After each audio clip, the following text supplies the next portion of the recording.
Finalement, c'est une question de culture. L'enjeu essentiel,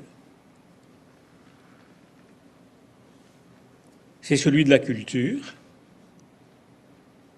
Qui pourra dire à quelle profondeur la culture se situe, à quel point elle est vitale?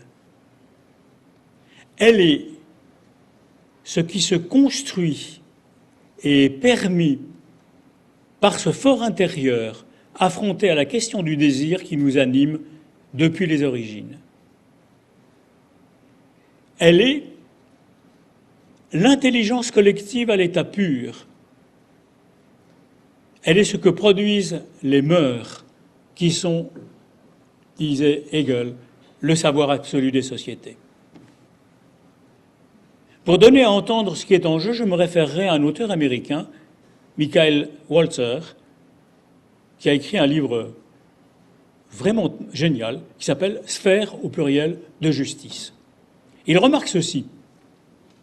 Il y a un accord extrêmement profond sur l'essentiel qui transcende tous les intérêts particuliers, tous les calculs, et qui débouche sur des évidences que personne ne peut contester et qui pourtant, vues sous un autre angle, pourraient paraître arbitraires. Nous n'en aurons jamais fini de les explorer. C'est dire que cela n'appartient pas à la rationalité instrumentale, mais à la raison la plus profonde. Quelques exemples pour donner à voir dont il s'agit. Ces exemples sont de Walzer lui-même. Les Grecs de l'Antiquité ne mettaient pas une drachme dans l'éducation des enfants, mais des sommes énormes dans le théâtre. Qui songerait à leur reprocher? C'est ce qu'ils avaient compris. Ils avaient compris ce qu'était le théâtre. Et l'éducation des enfants, mon Dieu, ça se faisait à la maison. En revanche, les Juifs d'Europe centrale misaient tout sur l'éducation des enfants, dont on sait que l'avenir du monde est suspendu au souffle des écoliers qui vont à l'école, dit un proverbe juif. Et ils se contrefoutaient éperdument du théâtre. Ni les Grecs, ni les Juifs n'ont tort ou raison. C'est l'intelligence collective au travail dans la culture qui dévoile ce genre de choses. Il faudrait une heure de plus pour pouvoir dire que ce qui se tient au plus profond de ce creuset, ce sont les œuvres d'art. Universellement et en transcendant les cultures, d'où bien sûr la légitimité de la présence de l'art en prison, la légitimité de ce que fait quelqu'un comme Valérie Dassonville, qui a fait jouer Homère par des personnes incarcérées et qui a compris ce qu'était Homère en les voyant jouer. Parce qu'Agamemnon, avec l'accent des banlieues, ça donne au personnage d'Agamemnon quelque chose, une profondeur théâtrale inouïe. Enfin, c'est quand même pas pour prétendre résoudre tous les problèmes du vivre enfermé par l'art que je dis tout cela, mais pour m'appuyer sur une hypothèse. Et si la culture, comprise au sens de on n'en finira jamais d'épuiser ce que notre société a compris,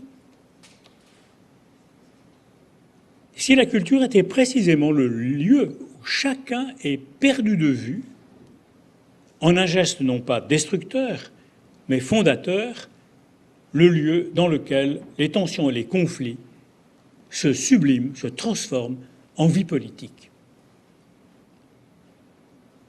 Alors, voilà, il s'agit de mettre ça en œuvre, de donner des vrais objets de culture, de les rendre présents à l'intérieur de la prison.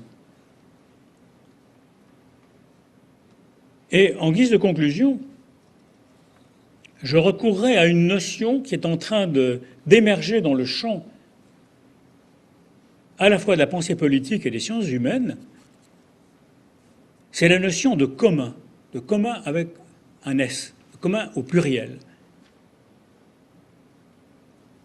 Il y a un excellent livre de Benjamin Corriat, C-O-R-I-A-T, qui s'appelle le retour des communs. Parce que les communs, ça existe depuis très longtemps. Les communs, c'est un mode d'appropriation d'une réalité, non pas d'une manière inaliénable, mais d'une manière paradoxale par rapport à la stricte propriété. Exemple, le droit de glanage. Les épis tombés à terre appartenaient aux pauvres.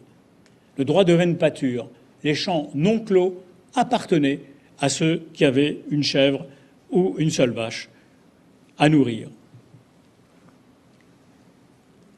Un commun, d'après Benjamin Correa, est caractérisé par 3 traits. Une ressource tangible, comme une forêt, un lac, une rivière, ou non tangible, une bibliothèque. Premier aspect. Deuxième aspect, un système de droit pour l'accès à cette ressource émergent, mais sous le contrôle d'une strate supérieure, sans lequel recours, c'est la République qui est mise en danger par la création d'un clan ou d'une mafia. Et un mode de gouvernance spécifique qui est la délibération, laquelle édicte des règles d'accès et des sanctions permettant de leur donner consistance.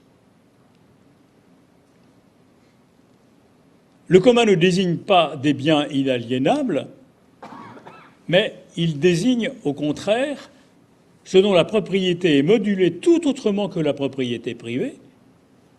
Et les questions dominantes pour les communs sont l'existence d'une communauté qui les porte, l'empowerment, je crois que ça n'a pas été traduit en français.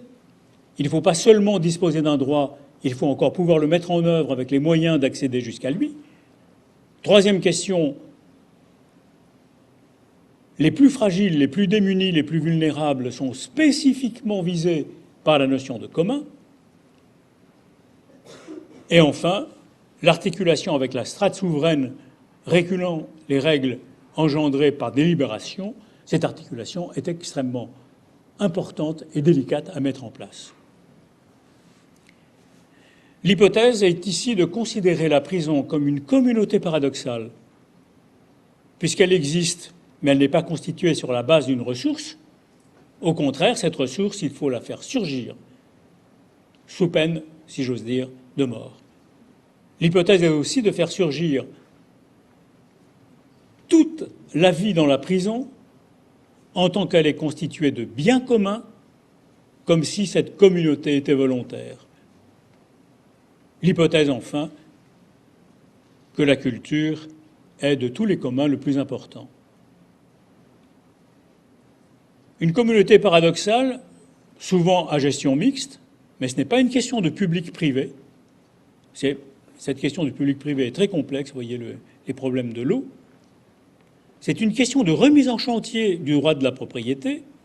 Aucun objet n'est définissable autrement que dans l'accès qu'il offre et non pas par à qui il appartient. C'est aussi une question relative à la clôture de la communauté qui ici est extrêmement stricte et très imposée. Toute communauté portant un commun a des frontières, des inclus et des exclus.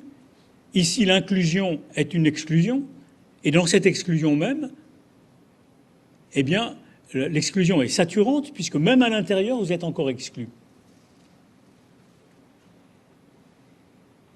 Jusqu'à maintenant, pour essayer de transformer les choses dans cette direction, le levier le plus puissant était la règle 50 des règles pénitentiaires européennes sur l'expression collective des détenus. Je suis persuadé que la notion de commun permettrait de renouveler la question parce qu'une délibération sur les biens fondamentaux est bien plus radicale qu'une simple expression collective.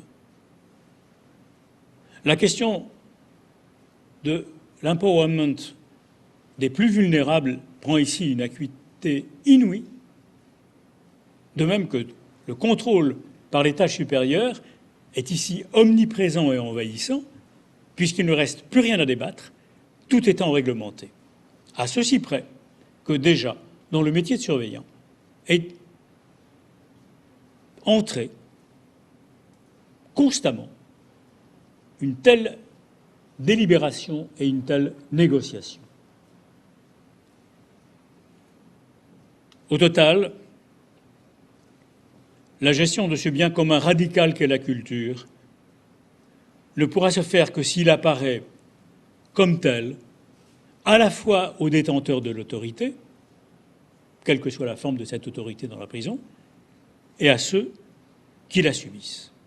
Et c'est là, dans cette rencontre, dans cette articulation extrêmement concrète, que, je pense, tout se tient. Et là, il y a presque tout à inventer. Je vous remercie.